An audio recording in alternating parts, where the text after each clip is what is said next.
Hello mga dear! Welcome back to my channel! For today's video, nandito tayo ngayon kala Madam Ivan at paglulutuan ko sila ng aking specialty na giniling. So ngayon, lately ako yung nagiging cookers dito sa house ni Madam Ivan. So ngayon, papakita ko sa inyo kung paano ko nga ba niluluto ang giniling. Kasi trivia lang, favorite ko ang mga red sauce. Caldereta, apritada, ano pa bang mga red sauce? Menudo, pochero, anything na red sauce, favorite ko talaga yan. Kaya mahilig akong magpaluto ng ganyan kay mama. So ngayon, since syempre pag nagluluto si mama ng ganyan, is nanonood ako. Kaya ngayon, ipapatry natin sa mga impacta ang ating pork giniling with a lot of patatas. So, simulan na natin magluto. Actually, si Aye ang naghihiwa ng ating mga ingredients. Yes. So, andyan si Aye. Siya ang naghihiwa ng patatas. So, tingnan niyo yung ginagawa. So, napakadami namin patatas. And, dalawa lang yung carrots. Pampa-color lang siya. Ihiwain lang natin siya ng maliit na maliit. Alam nyo ba, na ilang oras bago namin naisip kung ano yung kakainin namin? Sabihin mo yung mga naging suggestion mo kanina. Unang-unang lulutuin dapat namin sinigang na baboy. Tapos na bago, napunta sa pochero. Dapat magpo-pochero kami. Kaso nga lang, naisip ko kasi, feel ko, tatakaw din ako sa saging. Kasi favorite ko yun. Favorite ko naman ang saging sa lahat ng ano. So, sabi ko, wag na baka mapadami ako ng saging. And, nagbago, napunta sa carbonara at chicken. Kaso nga lang, yun din. Medyo matamis, white sauce, tapos maano. And maganda rin yung pang-ulam na lang talaga. So, dito na kami bumagsak sa sa giniling. Ang mahal pala ng giniling, no? Ang mahal ng giniling. 400 ang kilo. At thank you kay Ma'am Shimaribi kasi hindi kami makakabili ng ganito kung hindi po dahil sa sabi niya pang snack lang, pero parang kaya to hanggang umagahan, yes, dinner, tsaka lunch, yung pinadala. Nakapag-McDo pa kami. At nakabili din kami ng plato at baso. Bakit? Ano yan? Kasi nakabili kami, guys. Thank you, Ma'am Shimaribi. Isa ka talagang pasaba. So ngayon, tingnan nyo, pinapakuluan na natin ngayon ang ating giniling. So, ayan na siya. Ganyan kadami yung binili namin kasi ilan lang naman kami kakain dito. Parang 3 or 4 lang kami kakain. Yes, why? Ipapromote lang ako. Puntahan niyo yung bago kong channel. Ay, may bago siyang channel. Parang abangan. Ayan, puntahan niyo lang ang Madam Ivan TV. Ilang subscriber niya? 800 something. Nilantahan ko lang, no, para lang ma-mute talaga ako. Totoo ba? Oo, iba na yung mundo ngayon, iba na. Alam bakit mas madaming subscriber yan sa totoong channel mo? Medyo na-different na yung ako lang maghawak muna ng channel niya. Doon ako i-mute, oh. Puntahan niyo ang Madam Ivan TV, mag-mute lang tayo. May comment mo sa ano, tapos ipipin natin. Tapos tingnan na, mag-decide ang mga tao kung papanoorin nila. Ang podcast daw ang gagawin niya dyan. Walang cut-cut, walang sound effects. Parang more on kwentuhan. Kasi sobrang nauso ngayon yung mga podcast. Pati yung mga artista, nagpo-podcast na din. So, ayun, abangan niyo yan sa vlog ni Madam. So, anyway, ang lunch namin is 5 PM. Actually, maluluto to mga 6 PM siguro. So, pinagsama na namin ang breakfast, lunch, at dinner. Para isahang kainan na lang. So, lulutuin lang muna natin to ngayon. Actually, wala pa din si Mama Joven dito. Pero, ang nabalitaan ko, pupunta daw siya dito.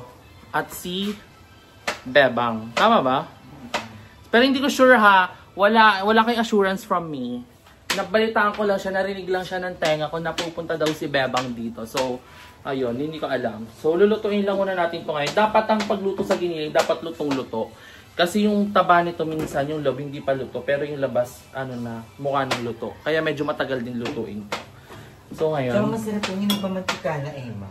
Yung ano? Yung nagmamantika na siya. Tapos parang may cheese nga dapat yun. Atake mo kaldereta to. Hindi walang pampaalat siya. So kaldereta ganon.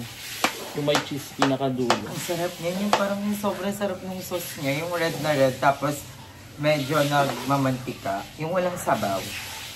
So, ang gagawin natin para magmuntikain, hindi na natin siya lalagyan ng water kasi ang pork is nagtutubig din siya.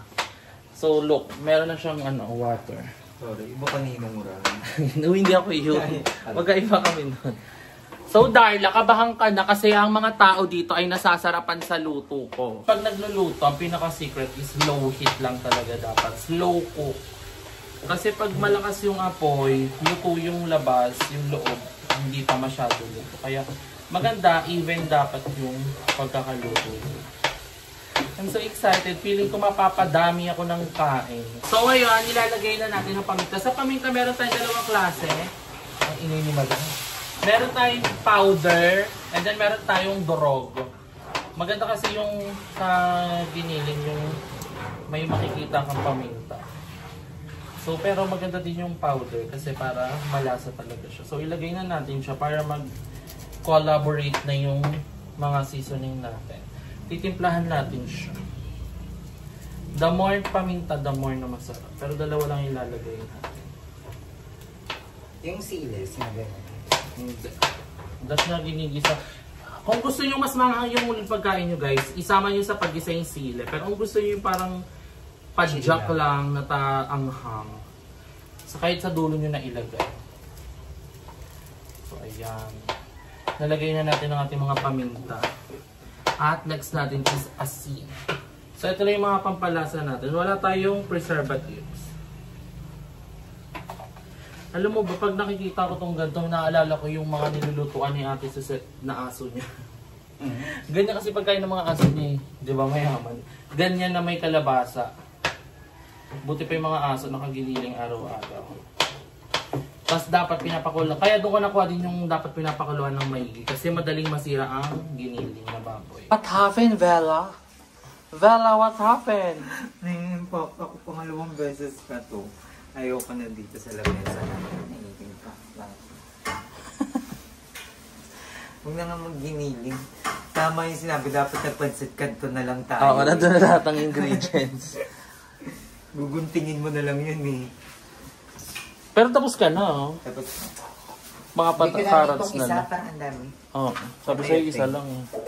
Ang patatas lang naman kinakain ko din siya. Pero di naman natin mapipili. So, pakuluan lang natin ang pakuluan to. So, isa sa secret din ng ating giniling, meron tayong oyster sauce. Isa to sa magpapalinamnam ng ating giniling. Pero isang sachet lang ang ilalagay natin. Niluluto mo na talaga yan. Anong niluluto? Yung ano? Hindi, ngayon lang. Pero alam ko siya lutuin talaga. Kasi parang same-same lang ang luto ng kaldereta, ay ng menudo, tsaka ng giniling. Ang pinakaiba lang is yung meat. Kasi parehas lang din sila ng ingredients. Parang Red ito sauce. maliliit na version. Oo. Actually, that nga may tomato paste. Pampaasim yun. Tsaka color. Pero since wala tayo, okay na yung Diretso Del Monte sauce tayo. Pag magluluto kayo ng mga sauce na mga ulam, dapat ilalagay nyo lang yung mga sauce nyo kapag luto na yung meat nyo mismo. Kasi mahirap nang palambutin ang karne pag nalagay na yung kulari gata, Del Monte sauce, ganon. So kaya dapat lutuin nyo muna bago nyo ilagay yung pinaka-final na sauce nyo. Galing yan kay mama. Hindi ko alam kung anong niya, basihan, kung paano niya nasabing matagal maluto. Pero comment below kung totoo yun. So, ayun, more kulo pa tayo. So, ayun, nakikita nyo, nagiging crispy na yung ating giniling. So, nasa tamang pagluluto tayo ngayon. Tapos, i-next na natin ang patatas at carrots. Walking naman siya. Dedicated naman sa kanyang health. Kumakain ka ba niyan? Okay. I-judge mo uli yan. Ayoko ng plastic. Ayoko ng porta-vlog. Alam mo yan. Alis mo na ako. So ayan, pag mga 60% luto ng ating baboy, ilagay na natin ang patatas at carrots. Ay, hindi pa ba? Kasi matagal din to, matigas din to. Pero hugasan pa daw pala. Okay, nasugatan ako sa comment pero hindi ko pa rin siya iba-vlog. Hindi ako katulad ng iba. Hindi ako si Darla na nasugatan lang, binlag pa. Naka-thumbnail ba alagay mo? At saka magtutupig din pala to, no? Ang galing na yung magluto, in fairness. Thank you. Parang mas madami yung gulay natin sa mismong karne. Ano to? Tawag dito reverse psychology. Actually, that nga takpan to para maluto. Okay, maganda. Kasi ako nahihirapan sa braso mo. Thumbnail.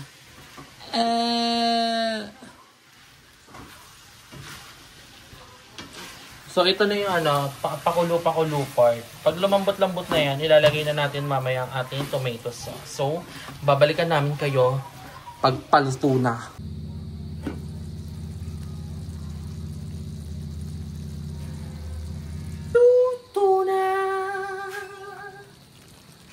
So, luto na ang ating giniling. So, kakain na kami ngayong dalawa niya. First meal, no cheating. First meal namin to. So, kakain na kami. And I'm so excited. Look at the giniling. It's giving. Yes. Parang sa mga ka-render. Yeah, dapat mag-egg pa kami kasi wala na kasi yung ibang lutuan. Tsaka natatamad na kami magantay. And super hungry na kami. Kaya ano pa natin? Samahan nyo na kami kumain. So, kakain na tayo. Titikman na natin ang ating giniling. Hopefully, masarap siya. I'm so excited. Ito yung pinaka-favorite kong ordering sa karinderya dati nung bata ko. Yung kala Ate Malu. Ito sobrang ganda ng pagkakabalot. Ayun yung parang maliit na Yung plastic maliit lang. na sobrang higpit, tas lobo talaga siya. Kaya nakakaingan yung bumili. So, tikman natin. Napansin mo pa yun. Pinakabahan ako, baka ma-judge ni Ayi. Sa appearance, hindi yan yung gusto kong Paano gusto mo? Gusto ko yung red talaga siya. Well, Tas may nagmamantika. tomato paste kasi yun. Ang ingat. Ang sarap. Ay!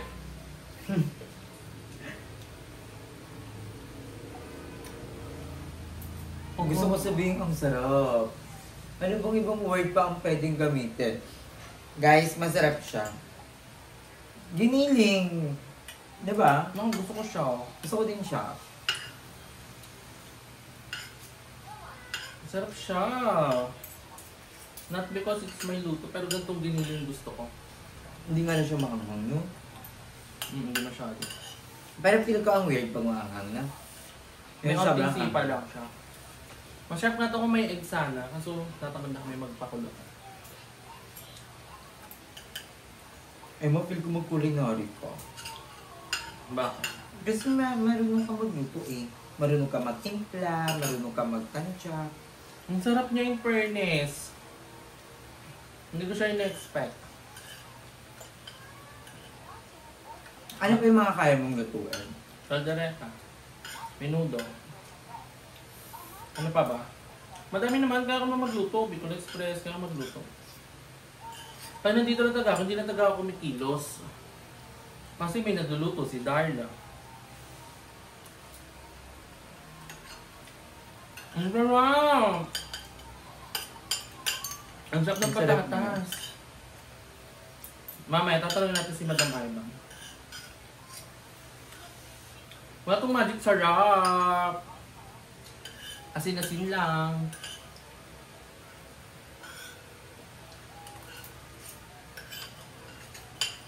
Babay ko din pag niyagaman po ng mga magic sarap niya yung sobra. Pero okay na yun. Pero kung di ko na nasarapan, na-EM-yan ako sa reaction. May gusto ko sa kong piniling, yung parang red nga yung sauce. Pampirtaham. Pangkalundarya kami ito. Yung parang yung parang minudo na siya. Yun nga, may tomato paste kasi yun. Hindi ko kasi nilagyan ng tomato paste. Pero nasasarapan ako.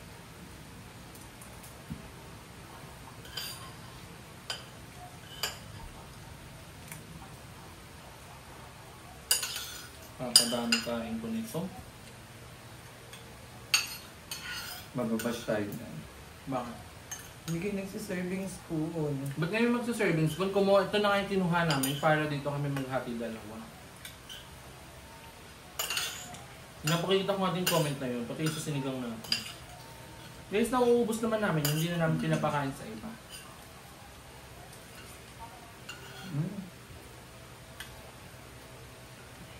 Nagsumang puchero. Ayun ang pochero, hindi ako marunong. Para lang daw siyang nilaga na nilagyan ng Reds na tomato sauce.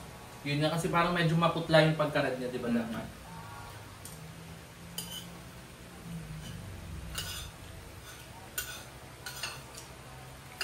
Parang apretada naman yun, pero yung yung puchero may gulay. At lahat ng gulay na yun, kinakain ko. Repolyo, ano pa ba yun? May petchay din yun. Pwedeng mo lagyan ng petchay. Sitaw. Carrots. Paano natikman yun? Unang-unang natikman ko yun sa, kay Polo. Sa Leyte. Niluto niya, tapos naging favorite din ng mama ni Madam Ivan. Naku na ba si Polong Leyte? Nag-Leyte kami, tapos niluto niya, naging favorite ng mama din Madam Ivan. Ba't masarap magluto si Polong? Nagmamagic sarap siya.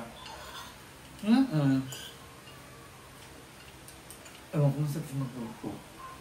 Magaling, hindi na yun nagsisearch. Hindi ako makain ng isda na ginataan, pero nung nagluto siya, kumain ako, ang sarap. Napadagdag naman ako ng kanin nun na. Nakalamadamaiban pa kami nun eh. Madami akong paborito niyang luto, pero siguro isa sa mga favorite ko niya, yung parang on the go niya, yung yung adobo niya. Masarap. Kasi may collections parang lang. Pero sa lahat ng jowa, kay Polo ako takot. Yung hindi ko kain biruin. Pero mo ganun yung makusama. Ay, baka masuntok. Nakumpa ko pa, no?